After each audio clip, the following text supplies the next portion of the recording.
ఎవరమ్మా నువ్వు? మీరెవరు? నేను ఇంటి ఓనర్ని. నన్ను ఆశీర్వదించండి మావయ్య గారు. దీర్ఘ సుమంగళీ భవ. కొందర బొమ్మలా ఉన్నావమ్మా. ఉంటుంది.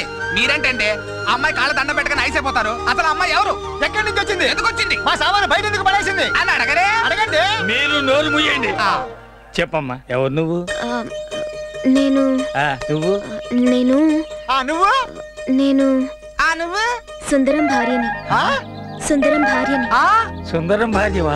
అబ్బా, మా సుందరానికి ఆడవాళ్ళు అంటేనే పడదు. నువ్వు వచ్చేసి నేను సుందరం పెళ్ళాన్ని అంటే మేము నమ్మేస్తావు అనుకున్నావా? అవునవును, నమ్మం. మీ నమ్మకంతో నాకు పని లేదు. ఈ విధవుల నమ్మకంతో ఎవరికీ పని లేదమ్మా. నువ్వు చెప్పు, మీది అర్జెంట్ మ్యారేజా? కాదండి, లవ్ మ్యారేజ్. 3 months క్రితం లవ్ చేశాను. వారం క్రితం రైస్ గోడౌన్లో ఓకే చేసుకున్నా. రైస్ కూడా ఉన్నా? గుళ్ళో ఖాళీ లేదేమోరా. నువ్వు నోర్మి, ప్రతి దానికి గుండె అడ్డం పడిపోతుంటావు. నువ్వు చెప్పమ్మా. గుడికి వెళ్లే టైం లేదండి, అందుకని. అడిగో మాటలో వచ్చాడు. రాక్షసి యారా, మమ్మల్ని బయటికి పోమంటే పోవట్లేదని నువ్వు అర్జెంట్ గా పెళ్లి చేసే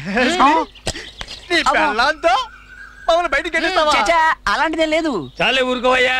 చేయాల్సినంత చేసేసి ఏమీ తెలియనట్టు మాట్లాడతావు. ఈ అమ్మాయి నీ భార్య కాదు. ఎవరు చెప్పారు? మా అమ్మాయి. ఆ అమ్మాయి చెప్తే అయిపోతుందేంటి? అసలు అమ్మాయి ఎవరో నాకు తెలియదు. ఏమిటమ్మా ఇది? వీడే నా మొగుడు అంటావు, వీడేమో నాకేమీ తెలియదు అంటున్నాడు. ఆయన చెప్పింది నిజమేనండి. అమ్మయ్యా, అయినా నేను ఆయన భార్యని.